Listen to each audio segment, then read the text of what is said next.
അപ്പോൾ എനിക്കിന്ന് റാൻഡമായിട്ട് പറയാൻ തോന്നിയ കാര്യം കോൺഫിഡൻസ്, അതുപോലെ തന്നെ ഫീലിംഗ് സ്കെയർഡ് ഫോർ തിങ്സ് എന്നുള്ളതാണ്. കാരണം ഞാൻ കഴിഞ്ഞ ദിവസമായിട്ട് കുറച്ച് പേരോട് ഇങ്ങനെ പുതിയ ആൾക്കാരെയൊക്കെ കണ്ടിട്ട് സംസാരിക്കുമായിരുന്നു. ആൻഡ് കുറേ പേർക്കൊക്കെ ജഡ്ജ്മെൻറ്റ് പേടി, കോൺഫിഡൻസ് ഇല്ല എന്ന് പറയണു. ആൻഡ് ഞാൻ തന്നെ എൻ്റെ പഴയ കാര്യങ്ങൾ ആലോചിക്കുമ്പോൾ ഞാൻ എങ്ങനെ ചെയ്തു എന്ന് എനിക്ക് ചില സമയത്ത് ഡൗട്ട് വരാറുണ്ട്. അപ്പോൾ ഞാൻ ജസ്റ്റ് കുറച്ച് കാര്യങ്ങൾ പറയാം. എന്താണെന്ന് വെച്ചാൽ I think it might help some people at least. So I will tell you my part. I was super scared and underconfident. Like underconfident എന്നൊക്കെ പറയാൻ പറ്റില്ല, അത്രയും underconfident. ബിക്കോസ് എൻ്റെ ഒരു ചെറിയൊരു കാര്യം പറയാനാണെങ്കിൽ, ഞാൻ ഒരു സ്കൂളിലുണ്ടായിരുന്ന കാലത്ത് ഞാൻ ഭയങ്കര ക്രേസിലി നോട്ടി ആയിരുന്നു. ലൈക്ക് ഭയങ്കര കുറുമ്പ് എന്നൊക്കെ പറഞ്ഞാൽ എൻ്റെ അമ്മയച്ഛൻ പറയണ കേട്ടിട്ട് ഞാൻ പറയണതാണ് കേട്ടോ. ഭയങ്കര കുറുമ്പായിരുന്നു എന്നാണ് ഞാൻ പറഞ്ഞു കേട്ടിട്ടുള്ളത്. And I was good in dance and everything. പക്ഷേ സ്റ്റഡീസിലല്ല. ആൻഡ് അവിടുന്ന് എന്നെ നേരെ കൊണ്ടുപോയതൊരു CBSE സ്കൂളിലേക്കാണ്, തൃശ്ശൂർ. ആൻഡ് അവിടെ എൻട്രൻസ് എക്സാം ഉണ്ടായിരുന്നു. എൻട്രൻസ് എന്ന് പറഞ്ഞാൽ ബേസിക് ഒക്കെ കുട്ടികൾക്കുള്ളത്, അന്ന് വലിയ കാര്യമാണല്ലോ. പക്ഷേ അന്ന് എനിക്ക് ഇംഗ്ലീഷൊന്നും തീരെ അറിയില്ല. ലിറ്ററലി എനിക്കറിയില്ല. ഞാൻ ട്യൂഷനൊക്കെ എടുത്തിട്ട് എൻട്രൻസിന് പോയി, സ്കൂളിൽ കിട്ടി, ഫീസൊക്കെ അടയ്ക്കണം, എല്ലാം കഴിഞ്ഞു. ഓക്കെ. പക്ഷേ എനിക്ക് അവിടെ പോയി കഴിഞ്ഞപ്പോൾ എൻ്റെ ഉണ്ടായിരുന്ന കുറുമ്പ് പാർട്ടുണ്ടല്ലോ, ലൈക്ക് അത് അങ്ങനെ പോയി ഷട്ട് ഡൗൺ ആയി. അവിടെ എത്തിക്കഴിഞ്ഞപ്പോൾ സിറ്റിയാണ്. പിന്നെ കുറേ കുട്ടികൾ, ലൈക്ക് കുറേ പേര് ഭയങ്കര ഇംഗ്ലീഷൊന്നും പറഞ്ഞില്ലെങ്കിലും ബേസിക് ഇംഗ്ലീഷ് എനിക്ക് അതുപോലും മനസ്സിലാവില്ലാത്തൊരു കാര്യം. ഞാൻ സെക്കൻഡ് സ്റ്റാൻഡേർഡിൽ വന്നപ്പോൾ അവിടെ തുടങ്ങി എൻ്റെ life was like super under confident. ഞാൻ പറഞ്ഞ ഡാൻസ് ഒന്നും എനിക്ക് ചെയ്യാൻ പറ്റുന്നില്ല. ദേവർ ഇൻസ്റ്റൻസസ് വെൻ ഞാൻ സ്റ്റേജിൽ കയറിയിട്ട് പേടിച്ചിട്ട് ഇങ്ങനെ ഇരുന്നിട്ട് എണീറ്റ് പോകുന്ന പരിപാടി. ലൈക്ക് എൻ്റെ അച്ഛനമ്മ ലൈക്ക് ഞാനിപ്പോൾ എന്തിനാണ് നിങ്ങൾക്ക് ഇത്ര സാധനങ്ങളൊക്കെ മേടിച്ചത് എന്ന് ചോദിക്കാൻ വേണ്ടി തുടങ്ങി. കാരണം എനിക്ക് അത്രയും പേടിയായിരുന്നു. പിന്നെ ഞാൻ പഠിക്കുന്നില്ല, ക്ലാസ്സിൽ എന്തെങ്കിലും പറഞ്ഞാൽ പറയാറിയില്ല, എന്തെങ്കിലും ചോദിച്ചാൽ കരയുക, like everything. I was that kid. Academically so poor, like literally so poor. പക്ഷേ കയ്യിൽ കുറുമ്പ് കുറച്ചൊക്കെ ഉണ്ടായിരുന്നു. അങ്ങനെ വലുതാവും തോറും എൻ്റെ പ്രശ്നം എന്താണെന്ന് വെച്ചാൽ പിന്നെ എനിക്കൊന്നും ചെയ്യാൻ പറ്റുന്നില്ല. ആരെങ്കിലും എന്തെങ്കിലും പറഞ്ഞാൽ ഞാൻ ഭയങ്കര സൈലൻ്റ് ആയിരുന്നു. ഇപ്പം എന്നെ അറിയണവർക്ക് അത് അത്രയും വിശ്വസിക്കാൻ പറ്റുമെന്ന് എനിക്കറിയില്ല. പക്ഷേ ഞാൻ വാസ് സോ സൈലൻറ്റ്. എനിക്ക് കോൺഫിഡൻസേ ഉണ്ടായിരുന്നില്ല. And on top of that ഞാൻ ഭയങ്കര എൻ്റെ വിചാരം എന്നെ കാണാൻ ഒന്നിനും കൊള്ളില്ല. ഓക്കെ. ഞാൻ കുറച്ച് ഡാർക്ക് ടോൺ ഉണ്ടായിരുന്നു സ്കിന്നൊക്കെ. അപ്പോൾ എൻ്റെ കയ്യിൽ നിറയെ മുടി ഉണ്ടായിരുന്നു. ലൈക്ക് ഇപ്പോഴും ഉണ്ട്. But like you know I was that under confident. Because എൻ്റെ ചുറ്റുമുള്ള ആൾക്കാരൊക്കെ എന്താ കുറച്ചൊക്കെ ഇംഗ്ലീഷ് പറയണു, കുറച്ച് റിച്ചാണ്, കുറച്ച് സിറ്റി ലൈഫ് സ്റ്റൈലാണ്, അങ്ങനെയാണ് ഇങ്ങനെയാണ്, പഠിക്കണു, അതിനൊക്കെ വാല്യൂ ഉള്ളൂ. അല്ലാണ്ട് കുറച്ച് വരയ്ക്കാൻ അറിയും, പെയിൻ്റ് അടിക്കാൻ അറിയും, ഡാൻസ് കളിക്കാൻ അറിയും എന്നുള്ളതിനൊന്നും ഒരു വാല്യൂ ഇല്ലാത്ത കാര്യങ്ങളാണ്. അപ്പോൾ ഈവൻ വീട്ടിലായാലും പഠിക്കണില്ല എന്നൊക്കെ പറഞ്ഞപ്പോൾ എല്ലാവരും ഭയങ്കര ഒരുമാതിരി അതിനെ കൊണ്ടൊന്നിനും കൊള്ളില്ല. അങ്ങനെ കുറേ കാലം കഴിഞ്ഞു. ഞാൻ 6th ഒക്കെ കഴിഞ്ഞു, ഒരു വർഷം ഫെയിലായി. അതൊക്കെ കഴിഞ്ഞ് ഞാൻ പിന്നെയും കുറച്ചും കൂടി ആയി. പിന്നെ ഒരു 7th ഒക്കെ എത്തിയപ്പോൾ എൻ്റെ മനസ്സിൻ്റെ ഉള്ളിൽ എന്താണെന്ന് വെച്ചാൽ ഒരു സാധനം മറ്റേ പറയില്ലേ പൊട്ടി മുളച്ച് വന്നു എന്നൊക്കെ. ലൈക്ക് എന്തെങ്കിലുമൊക്കെ ചെയ്യണം, ഓക്കെ, എന്തെങ്കിലുമൊക്കെ ലൈഫിലാണ്. പക്ഷെ എന്നാലും എനിക്ക് പേടിയാണ്, എന്നെക്കൊണ്ട് പറ്റുമോ എന്നുള്ള കാര്യമുണ്ട്. കാരണം എനിക്ക് 6th സ്റ്റാൻഡേർഡ് എനിക്കൊന്നും ഓർമ്മ ഉണ്ട്. ഞാൻ 6th സ്റ്റാൻഡേർഡ് സെക്കൻഡ് ടൈം പാസ്സാവുന്ന സമയത്ത് ഞാൻ അന്നൊരു സാധനം ഉണ്ടായിരുന്നു. ഈ നമ്പർ ഓഫ് വൈറ്റ് സ്റ്റോൺസ് എണ്ണീട്ട് ചന്ദ്രനെ നോക്കിയിട്ട് നമ്മൾ പ്രാർത്ഥിച്ചു കഴിഞ്ഞാൽ കാര്യം നടക്കുന്നു. എന്നിട്ട് we all use to do that in 6th standard. അപ്പോൾ എനിക്കത് 10-12 വയസ്സാണ്, 11-12 ഐ ഗെസ്. അപ്പം അങ്ങനെയൊക്കെ കഴിഞ്ഞ് അതൊക്കെ പാസ്സായി. പിന്നെ അന്ന് തുടങ്ങി എനിക്ക് ഫീൽ ചെയ്തിട്ടുള്ളൊരു കാര്യം, എന്നെ ആരെങ്കിലും ഒരു കാര്യം ചെയ്യാൻ പറ്റില്ല എന്ന് പറഞ്ഞ് നമ്മൾ പറയില്ലേ, എന്നെ ട്രിഗറായ എനിക്ക് ഭയങ്കര വലിയ ട്രിഗറാണ്. അതിപ്പോൾ ഞാൻ എന്ത് അനക്കാരെയാലും ഞാൻ ചെയ്യും. അങ്ങനെ 7th ഒരു ഇൻസ്റ്റൻസ് ഉണ്ടായി. ഒരു ടീച്ചർ ക്ലാസ്സിൻ്റെ ഫ്രണ്ടിൽ വിളിച്ചു നിർത്തി എന്നെ നാണം കെടുത്തി. ലൈക്ക് നിനക്ക് മാർക്കില്ല, നീ എന്താണ് കാണിക്കണേ, അങ്ങനെ അവരെ ഫെയിലാക്കാൻ വേണ്ടിയിട്ട് ഞാൻ ആ എക്സാമിന് പഠിച്ച് പ്രോപ്പർ മാർക്ക് വാങ്ങി അതേ ടീച്ചർ എന്നെ ക്ലാസ്സിൻ്റെ ഫ്രണ്ടിൽ വിളിച്ചിട്ട് അപ്രിഷ്യേറ്റ് ചെയ്തു. അപ്പോൾ എനിക്കൊരു സന്തോഷം, ഇറ്റ് ഫീൽസ് ഗുഡ്. ഓക്കെ. അപ്പോൾ അത് തുടങ്ങി ഞാൻ അങ്ങനെയാണ്. ഓക്കെ. പക്ഷെ അതെന്ന് വിചാരിച്ചാൽ ഭയങ്കര പഠിപ്പൊന്നുമല്ല. അപ്പോൾ 7th ആയപ്പോഴാണ് എൻ്റെ കോളേജിൻ്റെ കാര്യങ്ങളൊക്കെ ഞാൻ അറിയുന്നത്. പക്ഷേ എനിക്കന്ന് എൻട്രൻസ് എന്ന് പറഞ്ഞ സാധനം എന്താണെന്ന് പോലും എനിക്കറിയില്ല. ഓക്കെ. ആ സമയത്തെന്ന് പറഞ്ഞാൽ എനിക്ക് ഒറ്റയ്ക്ക് പുറത്ത് പോകാൻ പേടി, ബസ് കാണാൻ പേടി, ബസ് കയറാൻ പേടി, ഒറ്റയ്ക്ക് പോകാൻ പേടി, ആൾക്കാരോട് സംസാരിക്കാൻ ഭയങ്കര പേടി. പണ്ടൊക്കെ കറണ്ട് പോകുമ്പോൾ ഇലക്ട്രിസിറ്റി ഓഫീസിൽ വിളിച്ചിട്ട് സംസാരിക്കാൻ പറയില്ല. എനിക്ക് പേടിയാണ്, എനിക്ക് ലിറ്ററലി പേടിയാണ്. എനിക്ക് ആരോട് സംസാരിക്കാൻ ഭയങ്കര പേടിയാണ്. ഞാൻ ആരോട് സംസാരിക്കില്ലാത്തൊരു ക്യാരക്ടറായിരുന്നു ലിറ്ററലി. അങ്ങനെയൊക്കെ കുറേ കാലം കഴിഞ്ഞ് അതൊക്കെയായിരുന്നു സ്കൂൾ. പിന്നെ അത് കഴിഞ്ഞ് പുതിയ ഫ്രണ്ട്സിനെ കണ്ടു, സംസാരിച്ചു. പിന്നെ സ്ലോലി ലൈഫിൽ എന്തെങ്കിലുമൊക്കെ ചെയ്യണം എന്നൊരു സാധനമുണ്ട്. പക്ഷെ എന്നാലും എനിക്ക് പേടിയാണ്. ലൈക്ക് പേടി was my main thing. 10th എനിക്ക് ടെൻഷൻ കൂടി, ഹോസ്പിറ്റലൈസ്ഡായി, ഒരു മാസം ഫുൾ ഹോസ്പിറ്റൽ. അതൊക്കെ കഴിഞ്ഞ് ആ പ്രശ്നം, ഈ പ്രശ്നം, മറ്റേ പ്രശ്നം, മറിച്ച പ്രശ്നം എന്നൊക്കെ പറഞ്ഞിട്ട് കുറേ കഴിഞ്ഞപ്പോൾ ഒരു സൈക്കോളജിസ്റ്റിൻ്റെ അടുത്ത് പോയി പിന്നെയാണ് മനസ്സിലായത് ആങ്സൈറ്റീൻ്റെ ഇഷ്യൂ ആണ്. അങ്ങനെ 10th പാസ്സായി. അത് കഴിഞ്ഞ് 12th എൻ്റെ ബെസ്റ്റ് ഫ്രണ്ട് എന്നെ ഞങ്ങൾ മിണ്ടാണ്ടായി, പ്രശ്നങ്ങളായി. അവളുടെ കുറേ കാര്യങ്ങളാലോചിച്ച് കരഞ്ഞു, സ്കൂളിൽ നിന്ന് പോകണം, ഫുൾ പ്രശ്നം, എൻ്റെ പഴയ ക്രഷിനെ ഇട്ടിട്ട് പോയി എന്നൊക്കെ പറഞ്ഞ് ഭയങ്കര പ്രശ്നം, ഫുൾ പ്രശ്നം. അങ്ങനെ 12th ഇതേപോലെ പ്രശ്നം ഉണ്ടായിട്ട് 12th കഴിഞ്ഞു. പിന്നെ ഉള്ളത് എൻ്റെ എൻട്രൻസ് എക്സാമാണ്. ആ സമയത്ത് എനിക്ക് കോൺഫിഡൻസ് വേണമല്ലോ, കാരണം ഞാൻ പോണത് ഒരു നാഷണൽ ഇൻസ്റ്റിറ്റ്യൂട്ടിലാണ് bro. Like I don't even know. എന്നിട്ട് എനിക്ക് ഇംഗ്ലീഷ് ഒന്നും അറിയില്ല കേട്ടോ. ലൈക്ക് ലാസ്റ്റ് ഡേ എൻ്റെ സ്കൂളിൻ്റെ ഫെയർവെല്ലിൻ്റെ ദിവസം we had to speak something. അപ്പോൾ എൻ്റെ ക്ലാസ്സിൽ എല്ലാവരും പിടിച്ചു ശില്പ സംസാരിക്കുക. ശില്പയ്ക്കാണെങ്കിൽ ഒന്നും സംസാരിക്കാനില്ല, ശില്പയ്ക്കാണെങ്കിൽ മാർക്കില്ല, ഒന്നുമില്ല. Okay, Shilpa was like oh my god. എന്നിട്ട് എല്ലാവരും എന്നെ കൊണ്ട് സംസാരിച്ചു. എൻ്റെ സ്റ്റൂപ്പിഡ് ഇംഗ്ലീഷ് വെച്ചിട്ട് ഞാൻ സംസാരിച്ചിട്ട് പോന്നു. അത് പത്ത്. എന്നിട്ട് ഞാനത് കഴിഞ്ഞു. അത് കഴിഞ്ഞിട്ട് ഞാൻ 12th കഴിഞ്ഞപ്പോൾ എന്നെ എൻട്രൻസിന് വിട്ടു. എൻട്രൻസിന് അന്നാണ് ഞാൻ ആദ്യമായിട്ട് ഒറ്റയ്ക്ക് പോയി താമസിക്കാൻ തുടങ്ങുന്നത്. അമ്മ എന്നെ കൊണ്ടാക്കി, ഞാൻ കരയാൻ തുടങ്ങി. എൻ്റെ കുറച്ച് പേരെന്നെ കണ്ടു, എനിക്ക് അഹങ്കാരമെന്ന് പറഞ്ഞു. പിന്നെ അവരെന്നോട് സംസാരിച്ചു, പിന്നെ ക്ലോസായി. അങ്ങനെ എന്തുണ്ടായെന്ന് വെച്ചാൽ ട്രാവൽ ചെയ്യാൻ പഠിച്ചു. Okay, confidence comes from there. That is the first point. 6 minute കഴിഞ്ഞിട്ട് എനിക്കറിയാം. ദ മെയിൻ പോയിൻറ്റ് ഈസ് നമുക്ക് പേടിയാണെങ്കിലും ചെയ്യുക. നമുക്ക് ചില കാര്യങ്ങൾ ഭയങ്കര പേടിയായിരിക്കും, പക്ഷേ നമ്മളത് ചെയ്യുക. That is confidence according to me. Not നമ്മൾ ജനിക്കുമ്പോൾ ആരും കോൺഫിഡൻ്റ് ആയിട്ട് വരുന്നില്ല. ഇൻഫാക്ട് നമ്മൾ ജനിക്കുമ്പോൾ നമുക്കുള്ള പേടികളുമില്ല. നമ്മുടെ പേടികൾ വരുന്നത് നമ്മൾ കാണുന്നതും കേൾക്കുന്നതുമായിട്ടുള്ള ന്യൂസ്, ആൾക്കാർ, പീപ്പിൾ, എവറിത്തിങ് എന്നാണ് നമ്മുടെ പേടി വരുന്നത്. ആൻഡ് പേടി is causing that under confidence. It's not that confidence you are born up with. You are not born up with fear, but in fact that fear is causing you to be under confident. Okay, it's not people are growing up with confidence. Okay, I hope you got my point. അപ്പം അങ്ങനെ ഞാൻ അവിടെ എത്തി travel ചെയ്യാൻ തുടങ്ങി. എന്നും പേടി, എല്ലാ വീക്കും വീട്ടിൽ പോകണം, ഹോസ്റ്റലിൽ നിൽക്കാൻ വയ്യ, അവരോട് സംസാരിക്കാൻ വയ്യ, എന്നാലും എനിക്ക് ചെയ്യണം, കാരണം I don't have an option. Okay, അത് കഴിഞ്ഞ് കുറച്ച് കാലം കഴിഞ്ഞപ്പോൾ ഞാൻ എൻ്റെ അമ്മയുടെ വീട്ടിലേക്ക് പോയി, കൊച്ചി. പിന്നെ അവരുടെ ഒപ്പം താമസിക്കാൻ തുടങ്ങി. കുറച്ച് കാലം അവിടെ താമസിച്ചു. പിന്നെ അതിൻ്റെ സമയത്താണ് ഞാൻ ഈ മോഡലിംഗ് പരിപാടിയൊക്കെ. സോ 12th എൻഡായപ്പോൾ എനിക്ക് മോഡലിംഗ് ചെയ്യണം, എനിക്ക് സിനിമയിൽ അഭിനയിക്കണം, ഇതൊക്കെയായിരുന്നു എൻ്റെ ആഗ്രഹം. അപ്പം അങ്ങനെ ജീവിതത്തിലൊന്നും ചെയ്യാത്ത, ഫോട്ടോയിൽ പോസ്റ്റ് ചെയ്യാറായത്താലും ഞാൻ പോയിട്ട് പണ്ടൊരു ആഡൊക്കെ ചെയ്തിട്ടുണ്ട്. അമ്മയ്ക്ക് അഡ്വർടൈസിങ് ഏജൻസി ആയിരുന്നു. സോ അങ്ങനെയൊക്കെ ചെയ്തിട്ടുള്ള സമയത്ത് അങ്ങനെ എന്തൊക്കെ ചെയ്തിട്ടുണ്ട്. അന്നും കുറേ ഞാൻ ചമ്മി മൂഞ്ചി വന്നിട്ടില്ല. അത് കഴിഞ്ഞിട്ട് 12th ഈ ഒരു മോഡലിംഗ് ഷൂട്ടിന് പോയി. അന്നാണെങ്കിൽ ഞാൻ സ്വീറ്റ് ഹാർട്ട് നെക്ക് ലൈൻ ഉള്ളൊരു ഡ്രസ്സ് കണ്ടിട്ടുണ്ട്. Oh my god, I am exposing myself, camera എല്ലാം കൂടെ കണ്ടപ്പോൾ ഞാൻ കരയാൻ തുടങ്ങി. കരഞ്ഞിങ്ങനെ ഭയങ്കരമായിട്ട് കരയില്ല. I was like tearing up. I could not do anything. I was so fucking scared. എന്നിട്ട് അതൊക്കെ ചെയ്തു വന്ന് വളരെ സക്സസ്ഫുള്ളായിട്ട് കാണുമ്പോൾ ഒരുമാതിരി ഭൂതം പോലെ ഇരിക്കുന്നുണ്ടായിരുന്നു. കാരണം അയാൾ ഇത് എഡിറ്റ് ചെയ്ത് കൊളാക്കി. Whatever I did it. അത് കഴിഞ്ഞ് 12th കഴിഞ്ഞ് എൻട്രൻസിന് പോയി. പിന്നെ സ്ലോലി ഞാൻ പലതും ചെയ്യാൻ തുടങ്ങി. അപ്പോഴാണ് ഞാൻ എൻ്റെ യൂട്യൂബ് ചാനൽ തുടങ്ങുന്നത്. യൂട്യൂബ് ചാനൽ തുടങ്ങുമ്പോൾ എനിക്ക് ഇംഗ്ലീഷ് പറയാൻ ഒട്ടും അറിയില്ല. അന്നാണ് ഞാൻ പഠിച്ച അടുത്ത പാഠം. നമുക്ക് മെയിൻ പാഠം, അതായത് ആ പാഠം തന്നെ നമ്മൾ ചെയ്യുക. ഓക്കെ, ആൾക്കാരൊക്കെ എന്നെ കളിയാക്കാൻ തുടങ്ങി. ലൈക്ക് എൻ്റെ family was like what are you even doing? I mean I don't no. ഞാൻ ചെയ്യാൻ തുടങ്ങി. കാരണം എനിക്കെന്തെങ്കിലുമൊക്കെ ചെയ്യണം ലൈഫിൽ. അതാണ് എൻ്റെ ആഗ്രഹം. അല്ലാണ്ട് എന്നെ അങ്ങനെ അതൊന്നും തന്നെ കൊണ്ട് വരില്ല. എനിക്കെന്തെങ്കിലുമൊക്കെ ചെയ്യണം. അത് കഴിഞ്ഞ് ഞാൻ എൻട്രൻസിന് പോയി. പിന്നെ വനിതയുടെ എന്തൊക്കെയോ പരിപാടിയൊക്കെ പോയി. പിന്നെ മിസ് ബോൾഡ് ആൻഡ് ബ്യൂട്ടിഫുൾ, അങ്ങനെയുള്ള കാര്യങ്ങൾക്കൊക്കെ ഞാൻ പോകാൻ തുടങ്ങി. Even if I was scared, I use to go and do it. Like very much do it. Like സ്റ്റേജിൽ പോയി സംസാരിക്കാം. മൈക്കൊന്നും എനിക്ക് സംസാരിക്കാൻ പറ്റില്ല.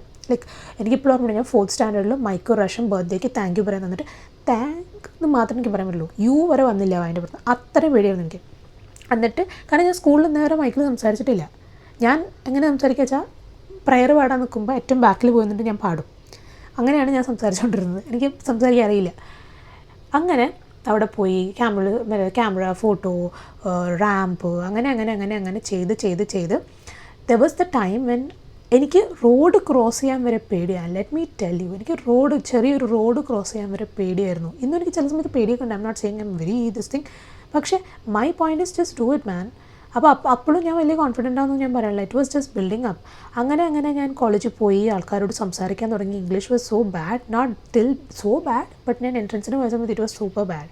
അപ്പോൾ അത് കഴിഞ്ഞ് എനിക്കൊരു ഫ്രണ്ടിനെ കിട്ടി, നമ്മൾ സംസാരിക്കാൻ തുടങ്ങി. എന്നാലും എൻ്റെ ഇംഗ്ലീഷ് എനിക്ക് ഭയങ്കര അണ്ടർ കോൺഫിഡൻറ്റ്, എനിക്ക് ഭയങ്കര പേടിയായിരുന്നു ഇംഗ്ലീഷ് സംസാരിക്കാൻ. പിന്നെ ഞാൻ വാഷ്റൂമിലൊക്കെ ഇരുന്നിട്ട് എന്നോട് സംസാരിക്കുന്നതൊക്കെ ഇംഗ്ലീഷ് ആക്കാൻ തുടങ്ങി. അങ്ങനെ കുറച്ചൊക്കെ ഡെവലപ്പായി തുടങ്ങി. ഈവൻ വീഡിയോസ് ആയാലും സംസാരിക്കുന്നുണ്ടല്ലോ, ഞാൻ ഡെയിലി സംസാരിക്കാണല്ലോ. അപ്പോൾ അങ്ങനെ ആ ചാനൽ ഡെവലപ്പായി. അപ്പോൾ എല്ലാവരും പറഞ്ഞു യൂട്യൂബൊക്കെ ചെയ്ത് എന്ത് ബോറിങ് വീഡിയോസാണ് കാണിക്കുന്നത്. ഐ മീൻ എനിക്ക് അന്നതൊന്നും മനസ്സിലായിട്ടുണ്ട്. ഓക്കെ, പക്ഷേ ഇൻഫാക്ട് ഞാൻ യൂട്യൂബ് തുടങ്ങിയതിൽ വെച്ച് എനിക്ക് ഏറ്റവും കൂടുതലുണ്ടായിട്ടുള്ള ഏറ്റവും നല്ലൊരു കാര്യം, ഞാൻ സംസാരിക്കാൻ തുടങ്ങി. എൻ്റെ ഇംഗ്ലീഷ് ഇമ്പ്രൂവ് ആവാൻ തുടങ്ങി. ഇംഗ്ലീഷ് ഇമ്പ്രൂവ്, ഞാൻ സംസാരിക്കാൻ തുടങ്ങി. ഓക്കെ, അതാണ് എൻ്റെ മെയിൻ കാര്യം. കാരണം അങ്ങനെ ചെയ്തു, പുറത്തു പോയി. പിന്നെ ഇതിലൊക്കെ എൻ്റെ അച്ഛൻ്റെയും അമ്മയുടെയും ഒരു കാര്യം എന്താണെന്ന് വെച്ചാൽ അവരെന്നെ കൊണ്ടിടും. അങ്ങോട്ട് ഇടും, പൊക്കോ ചെയ്തോ എന്ന് പറയും. എനിക്ക് പേടിയാണ്, ഞാൻ തിരിച്ചു ചെയ്യില്ല. പക്ഷെ എന്നാലും അവരന്നങ്ങനെ കൊണ്ടിട്ട് ഞാൻ തിരിച്ചു വരാമെന്നൊക്കെ പറഞ്ഞപ്പോഴും വരണ്ടാന്ന് പറഞ്ഞ ആ ഒരൊറ്റ കാര്യം ഉണ്ടല്ലോ, അതായിരുന്നു എൻ്റെ ലൈഫിലെ ഏറ്റവും ബെസ്റ്റ് കാര്യം. കാരണം അവരെന്നോടന്ന് ചെയ്യാൻ പറഞ്ഞതുകൊണ്ട് മാത്രമാണ് അതൊക്കെ ഞാൻ ചെയ്യുന്നത്. കാരണം എനിക്ക് ബസ് നോക്കി പോകാറില്ല, ബസ് കയറാൻ പേടി, ബസ്സിൽ നിന്ന് ഇറങ്ങാൻ പേടി, ബസ് പൈസ കൊടുക്കാൻ പേടി, കണ്ടക്ടറിനോട് സംസാരിക്കാൻ പേടി, ആൾക്കാരോട് സംസാരിക്കാൻ പേടി, ഡൗട്ട് വന്നാൽ കരയുക. എൻ്റെ ഫസ്റ്റ് റിയാക്ഷൻ അന്നും ഇന്നും പേടിച്ചാൽ ഞാൻ കരയും, അല്ലെങ്കിൽ ഞാൻ ചിരിക്കും. അതാണ് എൻ്റെ ഫസ്റ്റ് ഇന്നും അന്നും. പക്ഷേ ഇന്നത് വേറെ രീതിയിലാണ്. അപ്പോൾ അങ്ങനെ പറഞ്ഞു വന്നപ്പോൾ അത് കഴിഞ്ഞ് ഞാൻ കണ്ണൂർ പോയി കുറേ ട്രാവൽ ചെയ്യണ്ടേ. അങ്ങനെ ഞാൻ എല്ലാ വീക്കും എൻ്റെ അച്ഛൻ്റെ ഫ്രണ്ടിൻ്റെ വീട്ടിൽ പോകാൻ തുടങ്ങി. കാരണം എനിക്ക് ഒറ്റയ്ക്ക് ഹോസ്റ്റലിരിക്കാൻ പറ്റില്ല, എനിക്ക് പേടിയാണ്. എനിക്ക് family I was a family person. I always wanted family to be with me. I wanted family. അപ്പോൾ അങ്ങനെ എന്നും അവരുടെ വീട്ടിൽ പോകും, എല്ലാ വീക്കും അവരുടെ വീട്ടിൽ പോകും, അവരെ ശല്യം ചെയ്യും. അത് കഴിഞ്ഞ് തിരിച്ച് കോളേജിൽ വരും, കോളേജിൽ ഫ്രണ്ട്സായിട്ട് എന്തെങ്കിലും പറഞ്ഞപ്പോൾ കരച്ചിൽ വരും. പിന്നെ കോളേജിൽ വലിയ ഫ്രണ്ട്സില്ല, കാരണം സ്കൂളിൽ നിന്ന് already friendship was fucked up. എനിക്ക് ഫ്രണ്ട്ഷിപ്പ് അത്ര കാര്യമായിട്ടൊന്നും ഉണ്ടായിരുന്നില്ല. ബട്ട് സ്റ്റിൽ എനിക്കങ്ങനെ ആദിത്യയായിട്ട് ഫ്രണ്ടായി. അങ്ങനെ she still there in my life. And അങ്ങനെ കുറേ പേരെ കണ്ടു, കുറേ പേര് പോയി. അങ്ങനെ ആ ഒരു ഫേസ് ഓഫ് ലൈഫിൽ സ്ലോലി കാര്യങ്ങൾ ചെയ്യാനും പഠിക്കാനും തുടങ്ങി. അപ്പോഴും എനിക്ക് സൂപ്പർ കോൺഫിഡൻ്റ് ആണെന്ന് ചോദിച്ചാൽ ഞാൻ അല്ല, പക്ഷേ മുന്നത്തെക്കാളും ഞാൻ ബെറ്റർ ആണെന്ന് ചോദിച്ചാൽ ആണ്. ഓക്കെ, ലാംഗ്വേജ് ഇമ്പ്രൂവ് ആയി, കാര്യങ്ങൾ ചെയ്യാൻ തുടങ്ങി. ക്ലാസ്സിൽ പ്രസൻറ്റേഷൻ വരെ ഞാൻ പറയാൻ തുടങ്ങി. ഞാൻ ആലോചിക്കാതെ ഞങ്ങളുടെ ജൂറിക്കൊക്കെ നിങ്ങൾ നിന്ന് തലകുന്ന് പ്രസൻറ്റ് ചെയ്യണം. ഓക്കെ, ഒരു ടീച്ചർ ഇന്നേവരെ എനിക്കൊരു പണി തന്നിട്ടില്ല. ഇന്നേവരെ ഞാൻ 4 കൊല്ലം പഠിച്ചിട്ട് എനിക്ക് ഇന്നേവരെ പണി തന്നില്ല. അതേ സമയത്ത് നന്നായിട്ട് പഠിക്കുന്ന പിള്ളേർക്ക് വരെ ഒരു പണി കൊടുത്തിട്ടുണ്ട്. സോ എന്തുണ്ടായെന്ന് വെച്ചാൽ സ്കൂളിൽ പഠിക്കുന്ന കാലത്ത് ഞാൻ ഐ യൂസ് ടു യുനോ എല്ലാ വാക്കിൻ്റെയും മലയാളം വേർഡ് എഴുതിയിട്ടാണ് ഞാൻ ക്ലാസ്സിൽ പോവുക. 7th പഠിക്കുമ്പോൾ ഒരു ദിവസം ഇന്നും എനിക്ക് ആ സീൻ ഓർമ്മയുണ്ട്. പ്രിപ്പയർ ചെയ്തിട്ട് വരാൻ പറഞ്ഞു. ഞാൻ എല്ലാത്തിനെയും മലയാളം വാക്ക് എഴുതി പോയി ബുക്കും കൊണ്ട്. എനിക്ക് മലയാളം പോയിട്ട് ഒരു വാക്ക് പോലും പറയാൻ പറ്റിയിട്ടില്ല അവിടെ എന്നിട്ട് അവരെന്നെ കളിയാക്കി തിരിച്ചിട്ടു. പ്രസൻറ്റേഷൻ എന്നൊക്കെ ഒരു നൈറ്റ് മെയർ ആയിരുന്നു എനിക്ക് ആൾക്കാരുടെ മുന്നിൽ നിന്ന് സംസാരിക്കും. പക്ഷേ എനിക്ക് ഡാൻസ് കളിക്കാൻ പറ്റും, കാരണം dance was something which I use to do. അങ്ങനെ കോളേജിൽ പോയി സംസാരിക്കാൻ തുടങ്ങി, ആൾക്കാരോട് സംസാരിക്കാൻ തുടങ്ങി, കാര്യങ്ങൾ ഒറ്റയ്ക്ക് ചെയ്യാൻ തുടങ്ങി, പൈസ ഹാൻഡിൽ ചെയ്യാൻ തുടങ്ങി, എല്ലാം ചെയ്യാൻ തുടങ്ങി. പിന്നെ എന്തുണ്ടായത്, പിന്നെ ഞാൻ അങ്ങനെ ബാംഗ്ലൂർ പോയി ഇൻറ്റേൺഷിപ്പിന് പോയി. എനിക്ക് ഏറ്റവും പേടിയുള്ളൊരു കാര്യം എസ്കലേറ്റർ യൂസ് ചെയ്യുക. കാരണം എൻ്റെ അമ്മയ്ക്ക് ഭയങ്കര പേടിയാണ്, അവർ എസ്കലേറ്റർ യൂസ് ചെയ്യാൻ പേടിയാണ്. അവിടെ പോയി കഴിഞ്ഞപ്പോൾ എൻ്റെ കൂടുതലുള്ള പിള്ളേർക്ക് ഓടിക്കയറും. അപ്പോൾ ഞാൻ ഓടിക്കയറില്ലെങ്കിൽ എൻ്റെ മെട്രോ ട്രെയിൻ പോവും മാൻ. അപ്പോൾ I was like okay what ever it is let me do it. അങ്ങനെ ഓടിക്കയറാൻ തുടങ്ങി. അങ്ങനെ എസ്കലേറ്ററിൻ്റെ പേടി മാറിക്കിട്ടി. അതുപോലെ ആൾക്കാരോട് സംസാരിക്കാൻ എന്നെക്കാളും കുറച്ചും കൂടി ഹയർ സ്റ്റാൻഡേർഡാന്ന് തോന്നി. എനിക്ക് പിന്നെ സംസാരിക്കാതൊരു പേടി അങ്ങനെ ഒന്ന് വരയ്ക്കും. അപ്പോൾ I use to not, but still I choose to. മെട്രോയിൽ പോയി തുടങ്ങി, ബസ്സിൽ പോയി തുടങ്ങി. അതും കർണാടക ബസ്, കന്നഡ പോയിട്ട് കുന്തോ എനിക്കറിയില്ല, ഹിന്ദി വാസ് ലൈക്ക്. എന്നിട്ട് ഞാൻ പോയി തുടങ്ങി. റാപ്പിഡോ ബൈക്കൊക്കെ വിളിച്ചിട്ട് ഞാൻ ആരുടെയൊക്കെ പുറത്തിരുന്നൊക്കെ പോയി തുടങ്ങി. എനിക്കൊക്കെ അത് വലിയ ഡീലായിരുന്നു, കാരണം I was like I warm so scared. എനിക്ക് ബസ് കയറാൻ വരെ പേടിയാണ്. മലയാളം അറിയണ നാട്ടിൽ ബസ് കയറാൻ പേടിയില്ല. ഞാൻ കർണാടകയ്ക്ക് പോയിട്ട് ബസ് കയറാൻ തുടങ്ങി. എനിക്ക് പുറത്തുനിന്നുള്ളവർക്കാണ് ഇത് സിമ്പിൾ, പക്ഷേ എനിക്ക് പേടിയായിരുന്നു. ഓക്കെ, അങ്ങനെയൊക്കെ കഴിഞ്ഞ് കോളേജിൻ്റെ അതൊക്കെ കഴിഞ്ഞു. പിന്നെ എൻ്റെ ഡ്രൈവിംഗ് ക്ലാസ്സിന് പോയി. ഇതേപോലെ ഡ്രൈവിംഗ് ക്ലാസ്സിന് പോയപ്പോൾ അയാൾ എനിക്ക് എന്ത് ചെയ്താൽ എച്ചെടുക്കാൻ പറ്റില്ല. അപ്പോൾ അയാൾ എന്നോട് പറഞ്ഞു, നീ ഒരു കാര്യം ചെയ്യ്, നീ ചെയ്യണ്ട, okay stop it, you go, നിന്നെക്കൊണ്ട് പറ്റില്ലെന്ന്. അന്നത്തെ ഒരൊറ്റ വാശിക്ക് ഞാൻ ഒറ്റ വട്ടം എടുത്തു. ഞാൻ കരഞ്ഞു. ഒറ്റ വട്ടം ഞാൻ എടുക്കട്ടെ ഒന്നെടുത്തു. പിറ്റേ ദിവസം ടെസ്റ്റ് പോയി എടുത്തു, സൂപ്പറായിട്ട് കിട്ടി. അതേ സമയത്ത് ബൈക്ക് കിട്ടിയില്ല. എൻ്റെ മെയിൻ പ്രോബ്ലം വെച്ചാൽ എന്നെ ഒരാൾ ട്രിഗർ ചെയ്തിട്ടുണ്ടെങ്കിൽ ഉണ്ടല്ലോ, ദ ട്രിഗർ മാറ്റേഴ്സ്. എനിക്ക് നിന്നെ കാണിച്ച് തരണം ഒരു സാധനം എൻ്റെ ഉള്ളിൽ വരും. എനിക്കതുപോലെ ഞാൻ എന്തെങ്കിലും ഒരു കാര്യം പറഞ്ഞാൽ എനിക്കത് ചെയ്യണം. എനിക്കത് ചെയ്തില്ലെങ്കിൽ ഭയങ്കര ബുദ്ധിമുട്ടാണ്. എന്തെങ്കിലും കാര്യം പറഞ്ഞാൽ ഞാൻ കണ്ടിന്യൂസ്ലി പറഞ്ഞിട്ടിരിക്കും. നിങ്ങൾ ഇന്നോ അന്നോ എൻ്റെ ഏത് വീഡിയോ എടുത്ത് നോക്കിക്കോ, ഞാൻ ഇന്നേ വരെ പറഞ്ഞിട്ട് എല്ലാ കാര്യം പണ്ട് പറഞ്ഞതൊക്കെ ഞാൻ ചെയ്തിട്ടുണ്ട്. എന്നെക്കൊണ്ട് പറ്റുന്ന കാര്യങ്ങളൊക്കെ നടന്നിട്ടുണ്ട്. എനിക്കറിയില്ല, ദൈവം, ഞാൻ ബിലീവ് ചെയ്യണ ദൈവം എപ്പോഴും എൻ്റെ കൂടെ ഉണ്ട്. സോ അത് അങ്ങനെ സ്ഥലങ്ങളിൽ പോകാൻ തുടങ്ങി. പിന്നെ അത് ചെയ്തു, ഇത് ചെയ്തു. എപ്പോഴും എനിക്ക് എൻ്റെ അച്ഛനും വേണം. ഞാൻ ഇപ്പോൾ ബാംഗ്ലൂരൊക്കെ പോകുമ്പോൾ എപ്പോഴും അച്ഛനെ കൊണ്ട് പോകും. അച്ഛനോട് തിരിച്ചു വരിക, അച്ഛനോട് എന്നെ കൊണ്ടുവരാൻ വരിക, പോകാൻ വരിക. എപ്പോഴും അച്ഛൻ വേണം എനിക്ക് അച്ഛനില്ലാണ്ട് പറ്റില്ല. എനിക്ക് എല്ലായിടത്തും അച്ഛൻ വേണം. പാക്ക് ചെയ്യാൻ അച്ഛൻ വേണം, കൊണ്ടുപോകാൻ അച്ഛൻ വേണം, കൊണ്ടുവരാൻ അച്ഛൻ വേണം. പക്ഷേ അച്ഛനില്ലെങ്കിൽ ഞാൻ ചെയ്യും. എൻ്റെ കൂടെ ആരും ഇല്ലെങ്കിൽ ഞാൻ ചെയ്യും. എൻ്റെ കൂടെ എൻ്റെ ഫാമിലി ഇല്ലെങ്കിൽ ഞാൻ എല്ലാ കാര്യം ചെയ്യും. ഫാമിലി ഉണ്ടെങ്കിൽ കഴിഞ്ഞു. എന്നാൽ എനിക്ക് എപ്പോഴും ഫാമിലി വേണേ ഇനി. അങ്ങനെയാണ് എൻ്റെ കോളേജൊക്കെ കഴിഞ്ഞ് ഫ്രണ്ട്സൊക്കെ ആയി. ഫ്രണ്ട്സിനെയൊക്കെ കഴിഞ്ഞ് നാട്ടിൽ നിന്ന് മുംബൈ പോണത്. മുംബൈ പോയപ്പോഴും അമ്മ പോയി റൂമൊക്കെ കണ്ടുപിടിച്ചു. പക്ഷെ അവിടെ എത്തിക്കഴിഞ്ഞപ്പോൾ പൈസ ഹാൻഡിൽ ചെയ്യണം, കാര്യങ്ങൾ ഹാൻഡിൽ ചെയ്യണം, സ്വന്തമായിട്ട് ഹാൻഡിൽ ചെയ്യണം, മെൻ്റലി ഹാൻഡിൽ ചെയ്യണം, എല്ലാം ഹാൻഡിൽ ചെയ്യണം, ട്രാവൽ ചെയ്യണം. പിന്നെ മുംബൈയിലേക്ക് ഹൈവേ ക്രോസ് ചെയ്യണം, ഓട്ടോ പിടിക്കണം, മെട്രോ പിടിക്കണം, ബസ് പിടിക്കണം, എന്തൊക്കെ വേണം എന്ന് എനിക്ക് തന്നെ അറിയില്ല.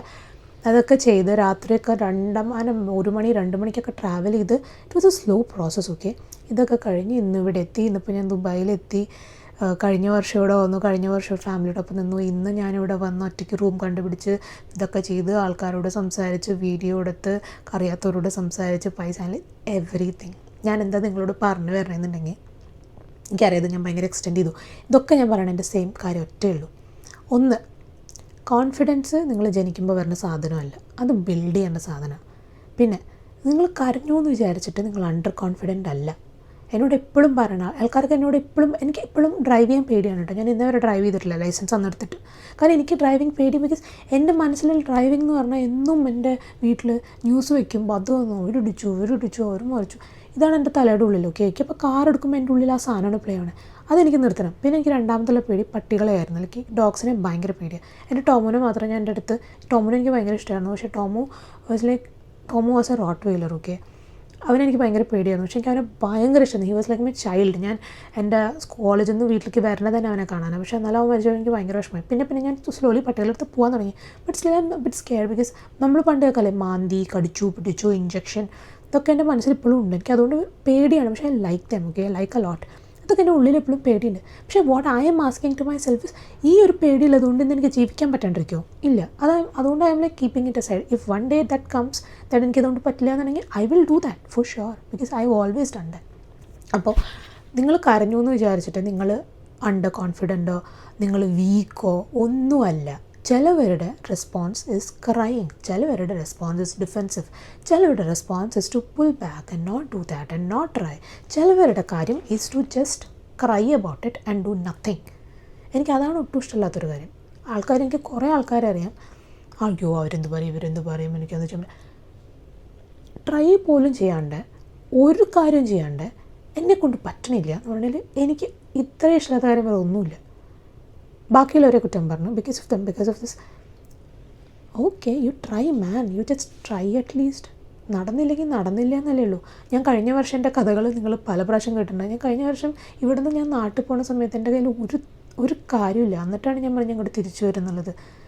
It was a kind of supreme confident delusion, you call whatever it is. പക്ഷേ I at least tried and I got it. It was not even from something I thought about. Like we at least try it. നടന്നാൽ നടക്കട്ടെ, നടന്നില്ലെങ്കിൽ നടക്കണ്ട. ഇന്നലെ എൻ്റെ ഒരു front വന്നിട്ട് പറഞ്ഞു, എനിക്ക് ജഡ്ജ്മെൻറ്റാണ് പേടി, അവരെന്ത് പറയും ഇവരെന്ത് പറയും. കാര്യം കയ്യിൽ പൈസ ഉണ്ട്, നമുക്കെല്ലാം ഉണ്ട്. നമ്മൾ ജസ്റ്റ് ഒരാളുടെ യെസ് ഓർ നോ കിട്ടാൻ വേണ്ടി, അതും നമ്മുടെ ഫാമിലിയുടെ പോലുള്ള എക്സ്റ്റെൻഡഡ് ഫാമിലീൻ്റെ യെസ് ഓർ നോ കിട്ടാൻ വേണ്ടിയിട്ട് നമ്മളവിടെ പോയിട്ട് അവരുടെ ജഡ്ജ്മെൻറ്റ് പേടിച്ച് നിൽക്കണതിൽ ഒരർത്ഥവുമില്ല. ഓക്കെ, എൻ്റെ കേസിൽ തന്നെ ഞാൻ പറയാം, നീ എടുത്തതൊരു പൊട്ട കോളേജാണ്, നീ എടുത്തത് പൊട്ട കോഴ്സാണ്, wasted a lot of money, decision was wrong. നീ ഫസ്റ്റ് ജോലി വിട്ടു, decision was wrong. Everything you did, decision was wrong. ഇന്ന് അതേ ആൾക്കാർ പറയുന്നത്, oh you got in a good company, you are good, you are stable. നിന്നിപ്പം അങ്ങനെ people just switch their opinion just like this. നിങ്ങൾ അത് കേട്ടുകൊണ്ടിരിക്കാൻ പോയാൽ nothing will happen. At a point in life നമ്മളെ തന്നെ വിശ്വസിക്കാൻ തുടങ്ങണം. നിങ്ങൾ കരഞ്ഞോ, നിങ്ങൾ തലയും കുത്തി കിടന്നോ, നിങ്ങൾ ചാവ നോക്കി എന്ത് ചെയ്താലും at the end of the day 10 കൊല്ലം കഴിഞ്ഞിട്ട് ഞാൻ തിരിഞ്ഞു നോക്കുമ്പോൾ എനിക്ക് റിഗ്രറ്റ് ആവോ ഇല്ലേ? എനിക്ക് റിഗ്രറ്റ് ആവുന്നുണ്ടെങ്കിൽ ഇത് ആരുടെ കയ്യിലാണ് ഡിസിഷനിൽ നിങ്ങൾ തന്നെ തീരുമാനിക്കുക. എൻ്റെ കാര്യങ്ങൾ തന്നെ ഞാൻ ഇത്രയൊക്കെ പറഞ്ഞാൽ എനിക്ക് പല കാര്യങ്ങളും പേടിയുണ്ട്. പക്ഷേ എനിക്ക് പേടിയുണ്ടെങ്കിലും കുറേ കാര്യങ്ങളൊക്കെ ഞാൻ ചെയ്യും. കാരണം at this point of life എനിക്ക് വേറെ ഓപ്ഷനില്ല ചെയ്യേണ്ടത്. എനിക്കിപ്പോഴും ഫിനാൻഷ്യലി എനിക്ക് എൻ്റെ ലൈഫിൽ ഏറ്റവും കൂടുതൽ എനിക്ക് പ്രശ്നമുള്ള ഒരു ഏരിയ ഫിനാൻസാണ്. കാരണം ഫിനാൻസ് കാരണം എൻ്റെ ലൈഫിൽ ഞാൻ അത്രയധികം എൻ്റെ ലൈഫിൽ ഞാൻ ബുദ്ധിമുട്ടിയിട്ടുണ്ട് ഇമോഷണലി. സോ എനിക്കത് ഏറ്റവും ട്രിഗറുള്ളൊരു കാര്യം. അതുകൊണ്ട് തന്നെ എനിക്ക് എന്നും ഞാൻ പേടിയാണ്. എനിക്ക് പല കാര്യങ്ങളും പൈസ എന്നുള്ള കാര്യം എനിക്ക് ഭയങ്കര പേടിയാണ്. ഇപ്പോഴും ഞാൻ സേവിങ്ങും കാര്യങ്ങളൊക്കെ ചെയ്യണത് എനിക്ക് പേടിയാണ് ലിറ്ററലി. പക്ഷേ ആ പേടി വെച്ചുകൊണ്ടിരിക്കണില്ല ഞാൻ. എനിക്ക് പേടി ഉണ്ടെങ്കിലും I just do the shit. I just do it, I finish it. എനിക്ക് വല്ലവർക്ക് കൊടുക്കണമെങ്കിൽ കൊടുക്കും, വാങ്ങണമെങ്കിൽ വാങ്ങും, ചെയ്യാണ്ടെങ്കിൽ ചെയ്യും. I make A rule, I make A plan and I cry, still I cry. I mean bro, I just cried yesterday evening like a idiot, like for something which does not even matter. I still cry, but it does not mean that you are weak. I mean crying and weakness is not something. So what I'm trying to say is, നിങ്ങൾ ചില കാര്യങ്ങൾ പേടിയുണ്ടെങ്കിൽ പേടി അവിടെ ഇരുന്നോട്ടെ. പേടി let it be. പേടിയിനോട് അവിടെ തന്നെ ഇരിക്കാൻ പറഞ്ഞു. Just do it. I am not saying everything. Okay, നമുക്ക് എല്ലാ കാര്യവും അങ്ങനെ ചെയ്യാൻ പറ്റിയെന്ന് വരില്ല. ഓക്കെ, ഞാൻ കഴിഞ്ഞ ദിവസം ഇതിലൊരു കഥയും കൂടെ പറയാം. ഗ്ലോബൽ വില്ലേജ് പോയ സമയത്ത് എൻ്റെ ഫ്രണ്ട് ആൻ പറഞ്ഞു, ഞങ്ങൾക്ക് അത് കൂടെ പോകാൻ പേടിയാണ്, സ്റ്റേജിലൊക്കെ ആൾക്കാരുണ്ട്, അവിടെയൊക്കെ ആൾക്കാരൊക്കെ ഉണ്ട്, അവരൊക്കെ നോക്കും. I was like you just come with me. എനിക്ക് എവിടെ നിന്നാണ് പെട്ടെന്ന് ആ സാധനം ഒന്നറിയില്ല. ഞാൻ അവളെ പിടിച്ചു വലിച്ചിട്ട് ഫ്രണ്ട് കൂടെ കൊണ്ടുപോയിട്ട് ഐ വാസ് ലൈക്ക് ഇപ്പം എന്തെങ്കിലും ഉണ്ടായാൽ. അത് ഞാൻ അവൾക്ക് വേണ്ടി ചെയ്തതല്ല, സത്യം പറഞ്ഞാൽ എനിക്ക് വേണ്ടി ചെയ്തതാണ്. കാരണം എൻ്റെ ആ ഒരു ചെറിയ വേർഷനെ ഹീൽ ചെയ്യാൻ വേണ്ടിയിട്ട് തന്നെ ചെയ്തതാണ്. ഞാൻ ഇന്ന് എൻ്റെ ലൈഫിൽ എന്ത് ചെയ്യണമെങ്കിലും എൻ്റെ ചെറിയ വേർഷനെ ഹീൽ ചെയ്യാൻ വേണ്ടി. കാരണം അവൾ അത്രയും ബുദ്ധിമുട്ടിയിട്ടുണ്ട്. കാരണം കോൺഫിഡൻസിൻ്റെ പ്രശ്നം കൊണ്ട് ഭയങ്കരമായിട്ട് ബുദ്ധിമുട്ടിയിട്ടുണ്ട്. ആൾക്കാരോട് സംസാരിക്കാൻ പറ്റാത്ത, ആവശ്യങ്ങൾ പറയാൻ പറ്റാണ്ട്, പ്രശ്നങ്ങളുണ്ടായിട്ട് അത് എക്സ്പ്രസ് ചെയ്യാൻ പറ്റാണ്ട്, ബൗണ്ടറീസ് ഇല്ലാണ്ട്, ഫീലിങ്സ് ഉണ്ടായിട്ട് പറയാൻ പറ്റാണ്ട് ഒക്കെ ബുദ്ധിമുട്ടിയിട്ടുണ്ട്. അതുകൊണ്ട് കോൺഫിഡൻസ് ഉണ്ടാക്കുന്ന ഒരു സാധനമാണ്. അതില്ല എന്ന് വെച്ചിട്ട് നിങ്ങൾ ലൈഫിൽ എവിടെ എത്താണ്ടിരിക്കാനൊന്നും പോകണില്ല. നിങ്ങൾ ട്രൈ ചെയ്യുക, എന്ത് കാര്യമാണെങ്കിലും ട്രൈ ചെയ്യുക. കിട്ടിയില്ലെങ്കിൽ കിട്ടിയില്ല എന്നേ ഉള്ളൂ, അറ്റ്ലീസ്റ്റ് ട്രൈ ചെയ്യുക. എനിക്ക് പറയുന്നത് ഈ എക്സാംസും അതും ഇതൊക്കെ ഉള്ള ആൾക്കാരോട്. ഇപ്പം ഞാൻ നിഫ്റ്റ് എഴുതിയിട്ട് എൻ്റെ എൻട്രൻസ് നാഷണൽ ലെവൽ എൻട്രൻസ് ചെയ്തിട്ടാണ് ഞാൻ കിട്ടിയത്. ഞാൻ പറയുമ്പോൾ ക്ലാസ്സിലൊരു ആവറേജ് പോലും കിട്ടാത്ത ഒരാളാണ്. എൻ്റെ 12th ടീച്ചർ എന്നോട് ബാക്കിയുള്ളവരുടെ ഫ്രണ്ടിൽ വെച്ച് പറഞ്ഞിട്ടുണ്ട്, ഇവളെയൊന്നും ആ പരിപാടിക്ക് വിളിക്കേണ്ട, ഇവൾ പഠിക്കൊന്നുമില്ല, ഇവൾക്ക് എല്ലാത്തിലും തോറ്റ് തിന്നും പാടി നടക്കുന്ന ആളാണ്. അന്ന് മാർക്കുണ്ടായിട്ട്. പക്ഷെ അതേ മുന്നത്തെ പണ്ടൊരു ടീച്ചർ എന്നോട് ഇതേ ഡയലോഗ് പറഞ്ഞിട്ടുണ്ട്. എന്നോട് എന്തോ 12th കഴിഞ്ഞിട്ട് എന്താ പ്ലാൻ ചോദിച്ചപ്പോൾ ഞാൻ പറഞ്ഞു, നിഫ്റ്റ് ആദ്യം നീ 12th പാസ്സാവാൻ നോക്കുക, എന്നിട്ട് നമുക്ക് നോക്കാം ബാക്കി കാര്യം. അന്ന് എനിക്ക് ട്രിഗർ ആയതാണ്. പിന്നെ ഞാനത് കിട്ടി. എനിക്ക് എങ്ങനെ കിട്ടിയെന്ന് എനിക്ക് ഇന്നും അറിയില്ല. എനിക്ക് മാത്സൊക്കെ മുട്ടയാണ് എനിക്ക് എപ്പോഴും കിട്ടിക്കൊണ്ടിരുന്നത്. മാത്സും ഉണ്ടായിരുന്നില്ല. എനിക്ക് എങ്ങനെ കിട്ടിയെന്ന് എനിക്കറിയില്ല. ലിറ്റിൽ മുട്ടയായിരുന്നു എനിക്ക് മാത്സിൻ്റെയൊക്കെ സമയത്ത്. പക്ഷേ എനിക്ക് കിട്ടി. So for me the only rule is just try. ഞാൻ കരയും, ഞാൻ കംപ്ലയിൻറ്റ് ചെയ്യും ചിലപ്പോൾ, എന്നിട്ടും ഞാൻ കരയും, എന്നാലും ഞാൻ ട്രൈ ചെയ്യും. എനിക്ക് എന്നോടുള്ള ഏറ്റവും വലിയൊരു പ്രതിബദ്ധത ആ സാധനമാണ്. ഞാൻ ഓൾവേസ് ട്രൈ. സോ എനിക്ക് അത്രയും നിങ്ങളോട് പറയുള്ളൂ. Who is younger than me, elder than me, whatever it is, you at least try man. കിട്ടിയാൽ കിട്ടി. ഓക്കെ, അത്രേ പറയുള്ളൂ. ഇതെന്താ ഇതിൻ്റെ ടോപ്പിക് തമ്മിൽ, I don't know whatever this is going to sound like, but I wanted to say this, that's why I'm saying this. So yeah, thanks for watching. ഇത് കേൾക്കാൻ ഇപ്പോൾ മച്ച് നീഡഡ് ആയിട്ടുള്ള ആൾക്കാർ എന്തെങ്കിലും നിങ്ങളുടെ ലൈഫിലുണ്ടെങ്കിൽ send this video to them. And I really hope you get whatever you want and be there, stay there. കുറേ വ്ളോഗൊക്കെ വരും. എൻ്റെ പല സൈഡ്സും നിങ്ങൾക്ക് കാണാം. ഓക്കെ, ഞാൻ എപ്പോഴും റോ ആയിട്ടിരിക്കുന്ന ഒരാളാണ്. എൻ്റെ ഭൂതം ലുക്കും ഞാൻ വീഡിയോ ചെയ്യും, ഞാൻ എൻ്റെ നല്ല ലുക്കും വീഡിയോ ചെയ്യും, എൻ്റെ കരഞ്ഞ ലുക്കും വീഡിയോ ചെയ്യും, എല്ലാം ഞാൻ വീഡിയോ എടുക്കും. കാരണം ഈ യൂട്യൂബ് എന്നുള്ള സാധനം have given me, have in fact made me who I am today, the way I am today. It have made me the way I am today. And അതെനിക്ക് ലാക്സ് ഓഫ് ഫോളോവേഴ്സോ മില്യൺസ് ഓഫ് ഫോളോവേഴ്സോ സബ്സ്ക്രൈബേഴ്സോ അല്ലെങ്കിൽ ലൈക്സോ ഒന്നുമില്ല. പക്ഷെ എന്നാലും ഇന്ന് ഞാനിങ്ങനെ സംസാരിക്കാൻ എനിക്കൊരു ടാലൻറ്റോ അല്ലെങ്കിൽ സംസാരിക്കാൻ പറ്റുന്നുണ്ടെങ്കിൽ at least this much, it's just because of this. Because അന്ന് ആ ഫോട്ടോഷൂട്ടിന് പോയിട്ട് കരഞ്ഞ ഞാൻ പിന്നെ നിൽക്കണത് ഒരു മൂവീൻ്റെ ഷൂട്ടിന്. അന്ന് പിന്നെ അതായിരുന്നു എൻ്റെ ഫസ്റ്റ് മൂവി. അത് കഴിഞ്ഞിട്ട് ഞാൻ പിന്നെ മൂവിയും ചെയ്തില്ല, പിന്നെ കോവിഡും കാര്യങ്ങളൊക്കെ ഒന്നും. പക്ഷേ ഞാൻ അന്ന് ആലോചിച്ചിട്ടുണ്ട്, അന്ന് ക്യാമറ കണ്ട് കരഞ്ഞ ഞാൻ ഈ ക്യാമറയുടെ ഫ്രണ്ടിൽ ഇത്രയധികം ആൾക്കാരുടെ ഫ്രണ്ടിൽ നിന്നിട്ട് ഒരു മൂവിയിൽ നിൽക്കുന്നുണ്ടെങ്കിൽ, അല്ലെങ്കിൽ ഇത്ര ആൾക്കാരുടെ ഫ്രണ്ടിൽ നിന്നിട്ട് ഞാനെന്നൊരു ഷോ നിൽക്കുന്നുണ്ടെങ്കിൽ, ഇത്ര ആൾക്കാരുടെ ഫ്രണ്ടിൽ നിന്നിട്ട് ഞാൻ ആങ്കർ ചെയ്യുന്നുണ്ടെങ്കിൽ, it is all because I just did not give up on that stupid dream I had. I still don't give up on my that stupid dream. I won't. ചത്തു എന്നേ ഉള്ളൂ. അല്ലാണ്ടെങ്കിൽ it's nothing, either this or nothing എന്നാണ് എൻ്റെ ഒരു policy. ഇത് എവിടെ നിന്നാണ് വരണേന്ന് വെച്ചാൽ ഇവിടെ നിന്നൊക്കെ തന്നെ. So yeah, thanks for watching and I will be back with another video. Bye, take care.